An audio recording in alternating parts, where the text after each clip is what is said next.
Sometimes on Instagram, you may have created a lot of AI chats, and if you want to show your Instagram AI chat on Messenger too, you can set that up. In this video, we'll show you how to do it. First, open the Instagram app. After that, at the top you'll see the message button. Tap on this message button. Once you're in, you'll see a button like this, tap it.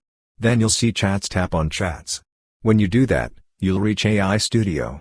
In AI Studio, you'll see the Your AIs option. Under that, you can see every AI that you've created. And if you want to show any AI on Messenger as well, select that AI. Once it's selected, you'll see a Settings option, tap on Settings. Then tap on Audience. Under Audience, you'll find Discoverability, tap on that, and here you'll see the Messenger option. If it's turned off, just turn it on. After that, go back, tap the Done button, and then tap Publish. Once you hit Publish, the settings will be saved. Now this Instagram AI chat will also appear in Messenger.